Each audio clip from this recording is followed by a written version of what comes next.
Welcome to the Ricky Mathews Show, the show that every single day celebrates the men and women who are making this such an amazing place to live, work, and play. Thank you for joining us on 103.1 or Facebook or YouTube or your favorite podcast. We really appreciate you joining us and interacting with the show. We get so much great feedback along the way. So now I want to bring my friend Adele Lyons, who's the CEO of the Mississippi Gulf Coast Chamber of Commerce, a regular on the show, someone I really enjoy spending time with. And first of all, I'll just say good morning. How you doing, Adele? Good morning. Up and at 'em. Yeah, it's good to see you. Hey, listen, Adele, this is something you and I have not talked about before, but it has to do with your personal life. And it is your commitment to your nieces and nephews to travel. I think that's so admirable. And you actually just did a trip recently. So tell our listeners what you do and where you've been. Well, when my nieces and nephews graduate from high school, I take them on a trip. Europe, generally, I want them to see the rest of the world. I want them to know there's something bigger than the Mississippi Gulf Coast. There's something bigger and real than what they see on TV. I want them to, when they say, oh, this is weird, or this food, I don't like this, that it's different. And different is okay. It's just a different way of life. It's a different culture. So I've just traveled the world with them. I just recently went to New York with my niece, who had been before, but it was when she was younger. So we just got out there, and luckily my sister lives there. So we, had a great place to stay and a tour guide, somebody who's there all the time. We walked the Brooklyn Bridge. We went to Ground Zero. We, just hit all the spots. And just really had a great time, saw a couple of plays. But with the graduation trip, I have taken my nephew. The first one, we went to London and Paris, and we took the Channel. Fun story, I don't know if you remember Don Mitchell, who used to work for Isle Capri. We're standing there looking at the Mona Lisa in the Louvre with a million other people, and I hear Adele. And it's Don and Kelly Mitchell were there, and we ended up having dinner with them. And so that was really kind of cool. And then I took my niece to Italy. We went to Paris. We went to Italy. Went to Rome, Florence, and Venice. The next time I had two of them. So we went to Berlin, Prague, and Vienna.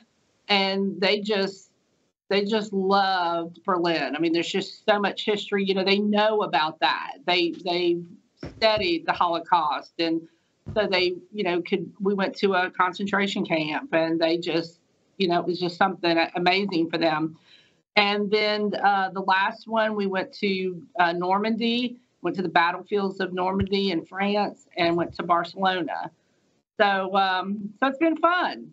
It's been fun. I kind of wish I really thought it through when I first started out on it, because it ends up being a little bit expensive, but that's where you hoard your frequent flyer miles. Isn't that true? So you get those flights, but it's been fun. But, I think, I talk about it here often with guests that, when you leave this area, especially when you go out of the country and get a perspective from far away, what you find, first of all, is the world's kind of small. Even though people might speak a different language, they share a lot of the same values that we have. A lot of them are religious. A lot of them love their family. A lot of them love their place. A lot of them proud of their place. And there's a connection that you can make. I know that's certainly been mine and Anna's experience when we travel in other countries. But it gives you a great appreciation for Mississippi too, doesn't it? Yeah, you appreciate your family. That's probably the first time they've been away for an extended period of time from their parents. And so it's a good way for them to realize they're going to be stepping away. So they're busy doing stuff, but then in the evenings they kind of realize, that as parents I might have, cringed about a little bit for some things they did, that you really, care about them. And the food's usually the greatest thing is for them to try new things, different foods, and they'll say, I don't like this pizza. And I said, well, but this is real pizza. We eat fake pizza. Things like that. So it's been a lot of fun. Hey, listen, I'm actually curious. As you know, Justin, my son Justin, He spent time in South America and all over Europe. He went to the Amazon River on a mission. He lived in Spain. We knew that he was going to be our world traveler. He ends up living in the West Village, working for Price Waterhouse in New York City. And there's no chance to ever extricate him from the big city life. He loves it.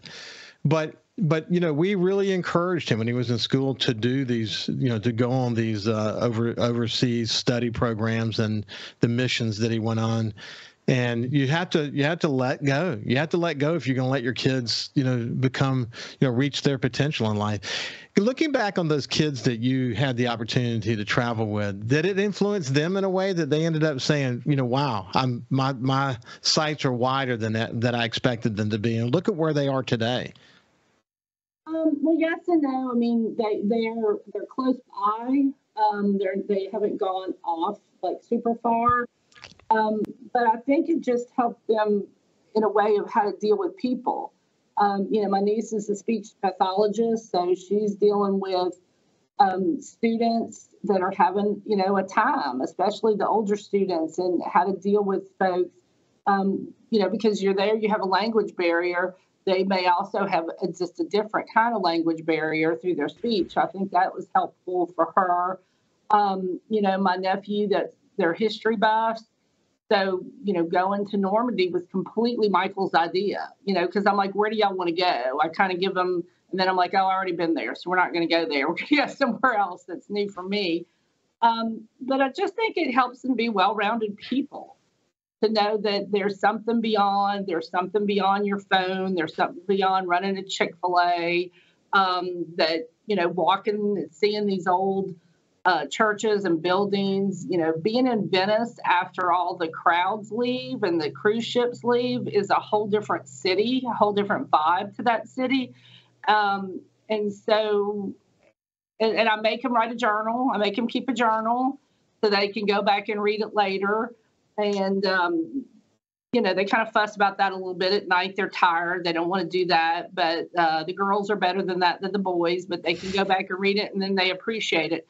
Now, they want to do an alumni trip, and I told them they're on their own. I'm happy to go on a trip with them, but, you got to pay your own way on the alumni trip. Yeah, that sounds expensive. In fact, we want to, Ann and I had a terrific trip to Croatia where we toured the entire country, and Justin joined us for part of that trip. And then we went over to Madrid and spent some time with him in Spain. But our goal now is to bring the whole family back to Split, Croatia, and use that as sort of a base station and let them see a lot of their heritage, because it's such a great opportunity. Yeah, we did similar. My mom took all of my siblings, and we all went with my parents.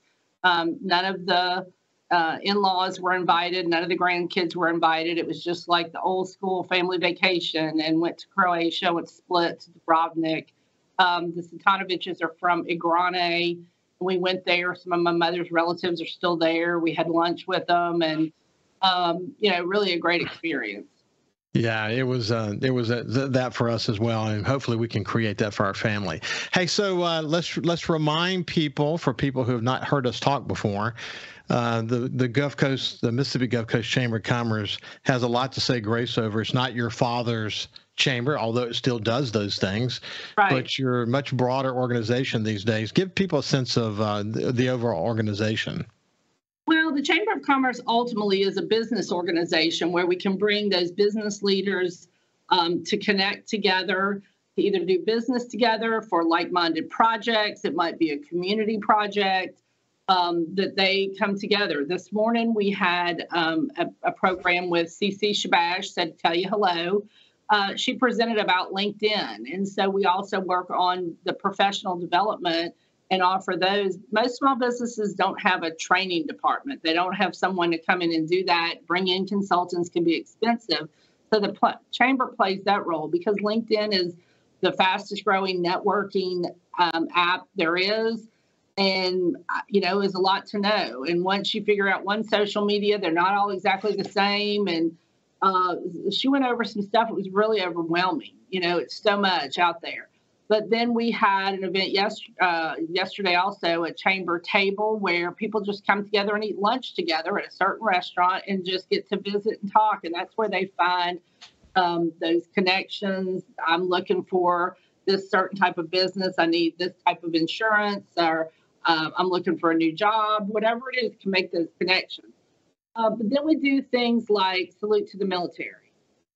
Such a huge economic impact, such a huge part of our community, the various military installations. So, for over 40 years, and I should say, rest in peace, John McFarland, who started that, still going strong. So, just a lot of ways for people to connect and network, and we hope businesses would give us a look.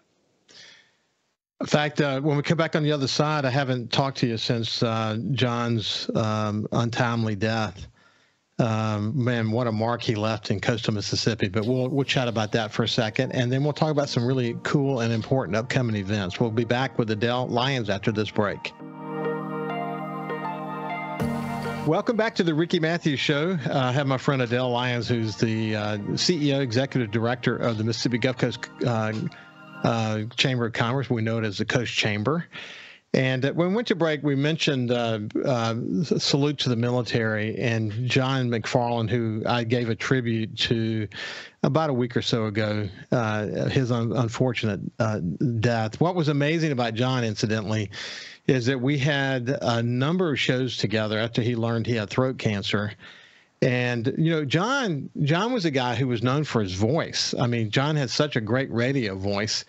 And he never really alluded to his challenges on the air, even though we did talk about it off the air.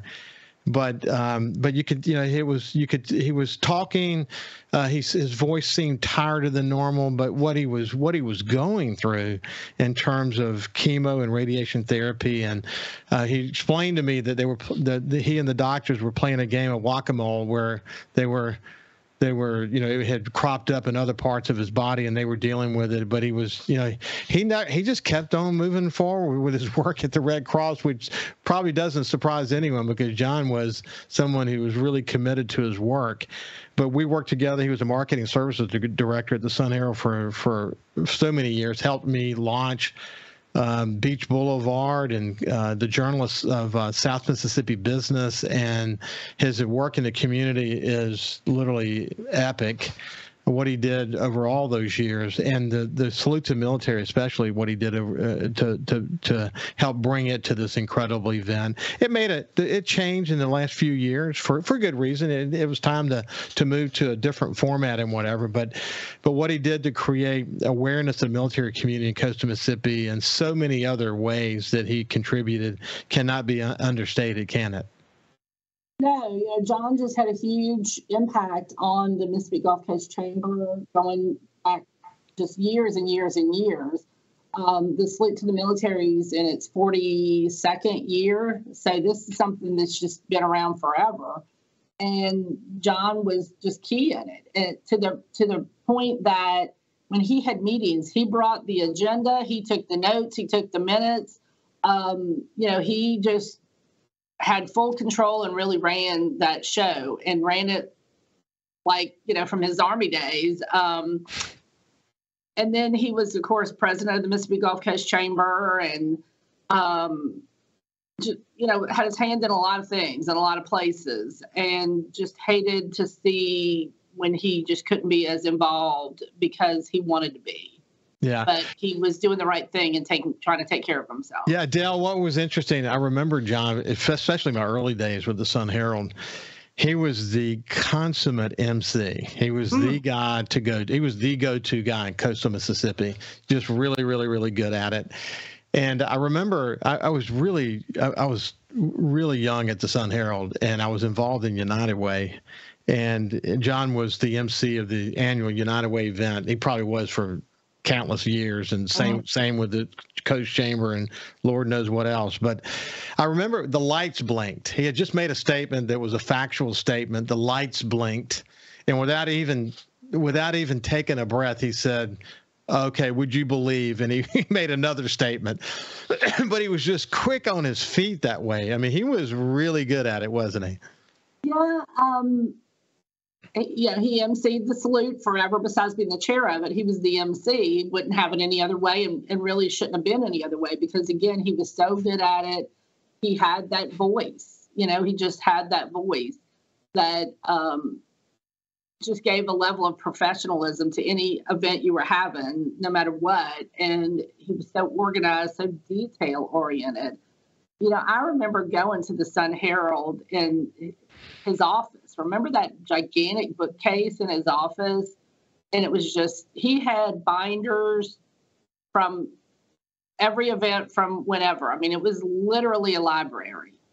Yeah, no, it really was. His office in the latter part of his time at the Sun Herald was actually in my executive suite. Yeah. So we spent a tremendous amount of time together. And then the role he played after Katrina, helping, the Red Cross and so many other organizations, helping support me. I mean, I had, in my governor's commission duties, just can't say enough good things about him. And Christopher, his son, and I have connected. And, to lose your mother and 6 months later, or actually not 6 months later, was it 2 months later? I want to say it was like 2 or 3 months. Almost to the day to lose your father. Just what a tough time for Christopher, but his parents, left a tremendous legacy in coastal Mississippi. That is for sure. So you've got some important upcoming events coming up. I think the morning call featuring Biloxi City Council is a terrific one. I think it's especially important now. I saw that in this, and I've said this on my show many times, that and I did it with my recent show with Fofo in the last few days, that the city council and the mayor and the way they quickly responded to the real tragedy that existed during the spring break, with the guns going off and people being injured and killed and an officer being injured badly. The way the city council, watching that city council meeting the week following that was democracy in action. And you've got just a slate of terrific political and public servants in those positions. But morning call is a big part of what you do, isn't it? It is. And then also having elected officials in to give updates. Certainly anybody can go to a city council meeting, like you said, and now they're streamed so you can watch them. But I think people are somewhat intimidated by that. They don't really know what goes on or how to interact at those events. So having something like morning call or having a post-legislative briefing where we have these elected officials giving updates, answering questions. There's a lot going on in Biloxi. Biloxi has a big budget. There's a lot of infrastructure projects. And citizens want to know what's happening. They want to keep abreast, and this is a great way to do that. So we've got that on June 13th. It's a breakfast event. It'll be at the IP. And we've got 4 members of the Biloxi City Council that'll be there to, just interact and ask questions and give updates. And it's a great opportunity for citizens. If you don't know your city council person, this is a good introduction. I see the list that you sent me, and they're not necessarily in chronological order, but I tried. That's okay. Coast Young Professionals continues to set the world on fire. What a great group! In fact, they're now a thought leader for SuperTalk Mississippi Media News, and they've contributed a couple of articles already. But man, I tell you, the conversations that those incredibly well-written pieces created, I mean, it's already exceeded my expectation. You got to be thrilled about it. Yeah, they're a very active group. Lots going on, a lot of energy, a lot of motivation. Just had a membership drive and got, I think, 16 new members joined. And so new folks coming in. That's the great thing about that group is we'll see turnover. It's meant to have turnover, that they join CYP and then they move on as they get some experience, a little age under them, and new folks come in. But we have on July 14th a why blend in when you are made to stand out. And so it's about personal branding and how to separate yourself and have people notice you and the experiences and the skills that you have to offer. So, I did get that one out of order, didn't I? Sorry. No, that's okay. No problem at all. Julie Wade, who's president of Gulf Coast Human Resource Association, is going to be the speaker. And again, man, if you want to learn, there's a lot of people who are willing to give. And of course, in this case, Julie is, but the CYP is really focused on staying on the cutting edge, aren't they? They are. They want to be fresh. They want to be with updated, focused on what's happening today. So it is the perfect group. If you've got folks who maybe just, kids who just graduated from college, folks new working with you in your business that are young, this is really a fertile ground for them to learn how to be involved in the community, how to be a thought leader, how to be a leader. So the Shuckers are going to be the sponsors of the Chamber After 5, which is coming up on June the 15th. Great. Another wonderful event that you have. Yeah, this is just fun. These are just come out, network, visit. This is a social opportunity. And it's at the ballpark. It's when the Shuckers are on the road. So we'll be up in the Cloud 7 suite. And it's just for people to meet and mingle and get to know each other. This is how you make, meet new customers. This is how you find new vendors for your business. So come out and join us for some ballpark food and some fun. Listen, you and I've talked about it. I've talked about it about 100 times here on this show, but the bookends with Chevron and Ingalls on one end and Stennis Space Center on the other, and then hospitality and gaming and all that goes on in between. This is a dynamic place, but because where Stennis Space Center is located, we may forget how important they are to coastal Mississippi. When we come back on the other side, we'll mention about Dwayne Armstrong from Stennis involved in the most recent connections that's coming up on June the 20th. We'll see you after this break. Welcome back to the Ricky Mathews Show. I have my dear friend Adele Lyons. We've been to war more than once together over a bunch of years. I won't say how many years because it will date us big time. But Adele's a good friend of mine and my family, and she does a terrific job as the head of the Mississippi Gulf Coast Chamber of Commerce. When we went to break, I mentioned about Stennis and how important they were to coastal Mississippi, and you've got an upcoming Connections. Tell us about that. Like you mentioned, Stennis is out there and NASA's out there and people know, but it's, with security now, you can't just drive on and wander around. And there's so much from an economic impact, from jobs being created, from innovation and technology that's happening there. We are bringing in Dwayne Armstrong, who's the Strategic Business Development Officer, to talk about what's happening out at Stennis and NASA. It's just one of those places that it has an impact, but we just don't always know what's going on. It's a little tucked away for us on the case. Yes, Tish and I talk about Tish Williams from the Hancock County Chamber talk about it a lot because they've got the Friends of Stennis and Miss You organization that they say grace over. And through that organization, I've been able to connect and have more conversations about what is often out of sight, out of mind, but shouldn't be because it's such a powerful, important strategic location for the United States. Right.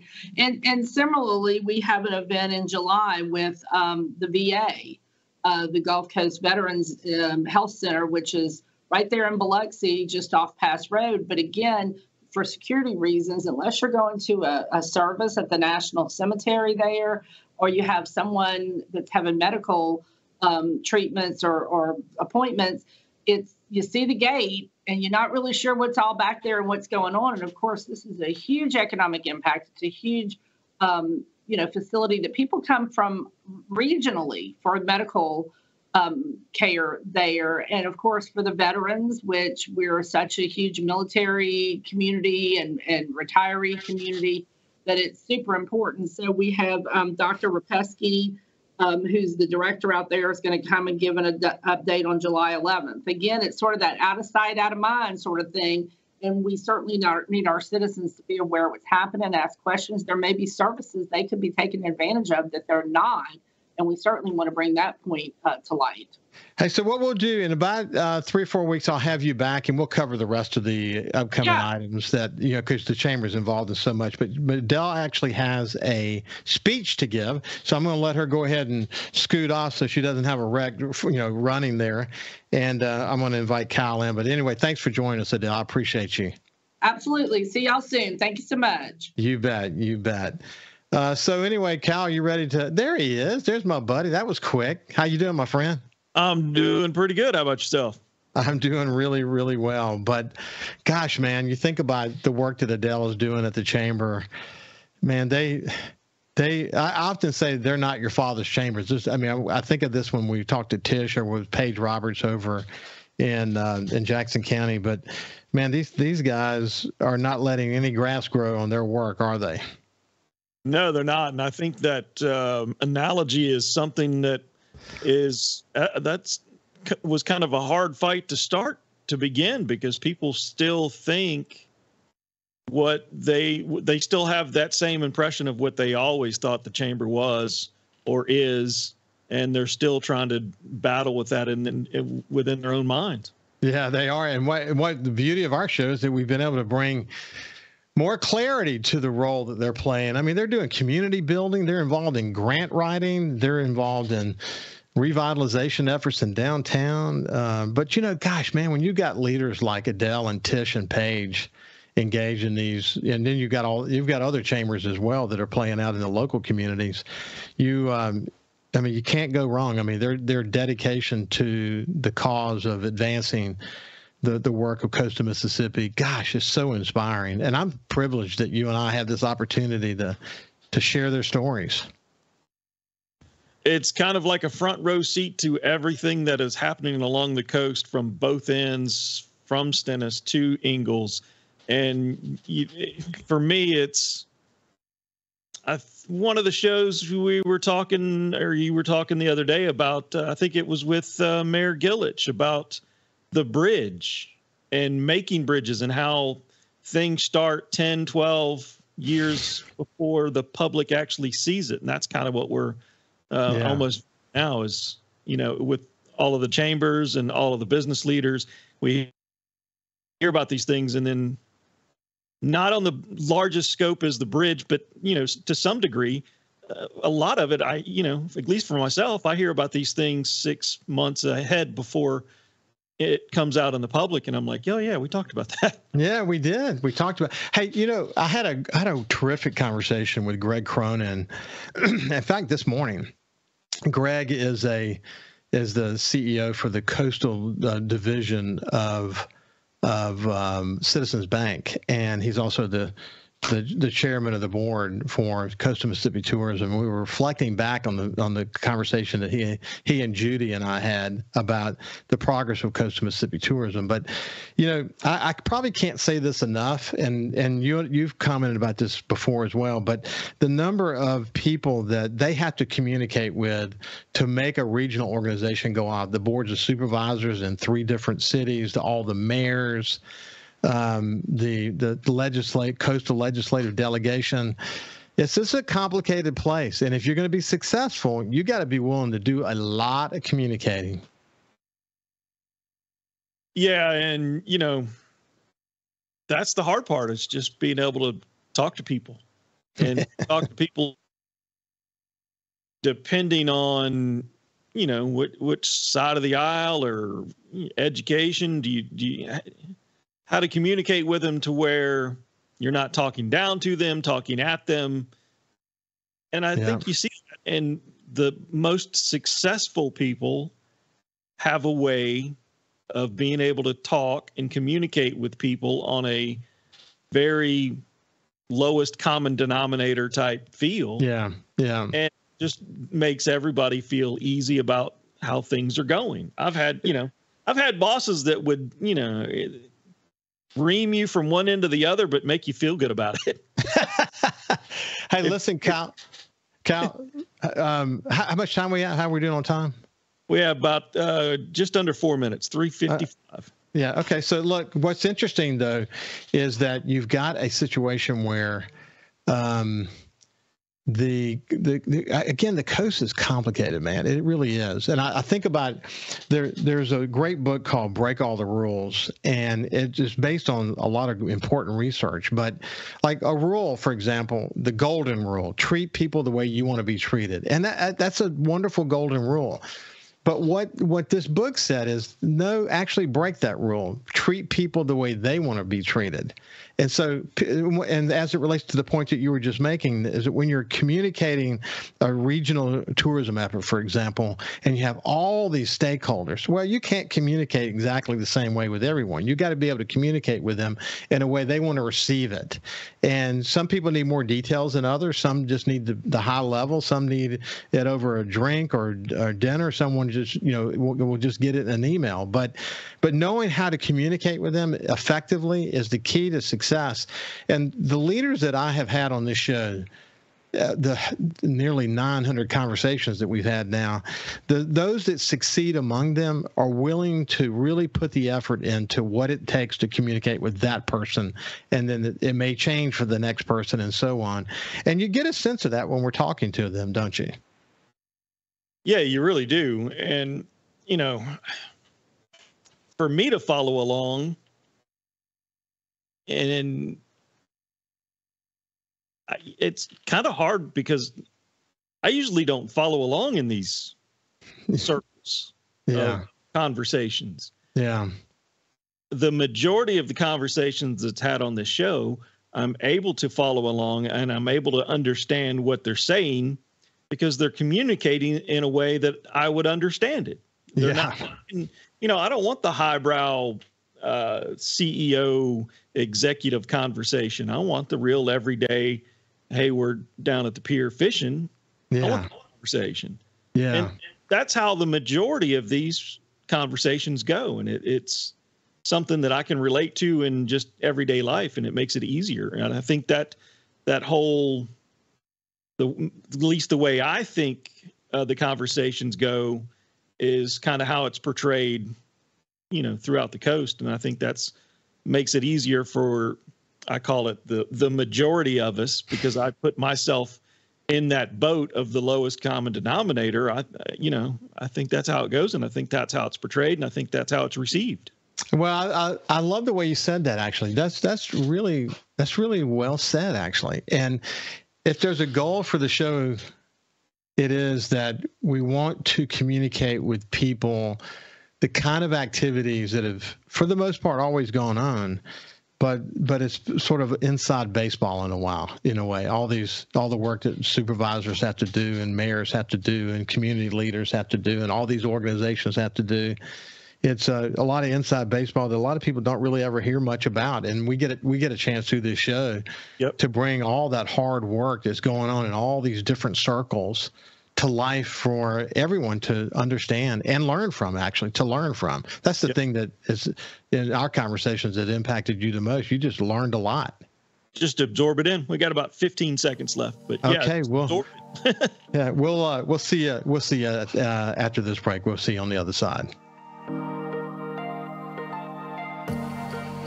Welcome back to the Ricky Mathews Show. I have my friend Cal Curley, the producer of the Ricky Mathews Show, joining us now. We had to let Adele Lyons slip out a little early because she had a speech to give at the Seafood Museum, and I didn't want her to. She's known for driving fast anyway, so I didn't want her to have to drive any faster. That's not safe for her or anyone else for that matter. Anyway, she's a great friend to the show. Cal, so to kind of shift gears a bit, tell us what's been up in your life, man. You've been a busy guy with Shuckers, et cetera, haven't you? Oh, yeah. We had a run of 2 weeks where we did 6-game homestand, off a day, 6-game homestands. And now we have 2 weeks off, which get a few days of rest. But next week, going to Meridian for a baseball tournament. So I'll be out of town on Thursday and Friday and then come back and another 2-week homestand with the Shuckers. So it's definitely there's no stopping, that's for sure. Hey, during the off season, during the Saints off season, which has really been dynamic, and we're so lucky to have access to Jeff Duncan, our friend from NOLA.com and the Times-Picayune, every Friday. We're lucky to have that access, and this has been a particularly dynamic off season for the Saints for so many important reasons. But what goes on in your life as it relates to the Saints, since you do the music in the Superdome during Hunk's game? Is it just basically mum's the word, or are there activities that you're involved in? No, it's pretty much mum's the word. I don't really hear anything from them or anyone, we get a random group text message from a couple of us that's in the sound control room. But other than that, I usually don't hear anything until end of July, 1st of August, saying, hey, we're about 2 weeks away from blah, blah, blah. Rehearsal coming up. We'll let you know. But yeah, I guess this is the first time in a few years that I've gotten a text message. I got a call yesterday from announcer and with some ideas for defense and what we're going to try to present to our bosses. I've really got to look at it today. He emailed it to me yesterday evening, but I haven't had a chance to look at it. But we'll start to ramp up some defensive stuff, crowd interaction things, see how it goes. We'll make the presentation and see if we can't make it happen. Oh, that's cool. What's interesting is like people, for people who have not heard us talk before, it is, man, they are really particular. I mean, you get some input from the organization, you get input from players. You have the ability to be somewhat creative, but once you sort of define where you're going, there ain't much deviation, is there, my friend? No, there's really not. It's, it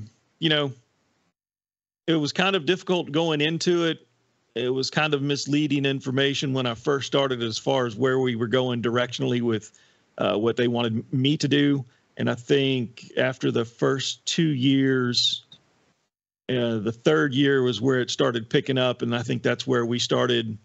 The third and fourth year was where we started picking up and getting into the top three or the top game day entertainment for the NFL. We've had a few consecutive years where we've been at the top. And, it's always hard to stay at the top, but that's what you do. You keep working at it, and we've done a really good job of making our overall presentation very New Orleans-ish. You definitely know you're in New Orleans when you're at a Saints game. That's for sure. Well, look, man, of course, I'm, as the former publisher of the Times-Picayune and president of NOLA Media Group and NOLA.com, I know extremely well what you're talking about. New Orleans is a unique place. I mean, there's just no other way around it. And they are proud of that uniqueness. And so anything they can do to pique the interest and the enjoyment of that dynamic that makes them special and different, boy, they're going to be really for that. And listen, I say this all the time. When the music's great, the team wins. When the team loses, it has nothing to do with the music. It's the game plan. But when you sit there and you're listening to how you're hyping the crowd and you watch players engage in the music that you're playing and the Saints are winning, you actually feel like you're playing a role in this game, don't you? Yeah, it's kind of hard to not get wrapped up in it. I mean, when you're coming back from, the term we use when we're coming back from break, because we're always coming back doing all of our entertainment stuff during commercial break. So when we're coming back, and especially if we're on defense, when the networks come back, we want the Superdome to be as loud as it possibly can be. So, yeah, when you play something and you have the players on the sidelines dancing, you've got Demario Davis, Cam Jordan leading the crowd, and you have 76,000 people going absolutely crazy. It's kind of hard to not be, not to have that feeling. There's times you get, hairs on my arm stand up because it's just that ruckus, and that's exactly what we planned going into the break. This is where we're coming back, and we're coming back strong. And, when the plan comes to action, and then say we're on on defense and it's fourth and goal, and we get a stop. Yeah, there's a little, patting ourselves on the back as the offense comes back on the field. Hey, listen, my son is a lawyer in here. How much time we got left? 30 seconds. Oh, well, I tell you, I have a story I'm going to tell you when we have our conversation with Jeff Duncan about something I found related to Steve Gleason. But thank you for joining, my friend. Thanks for all you do to make this show a terrific show. And have a great day, and we will see you tomorrow.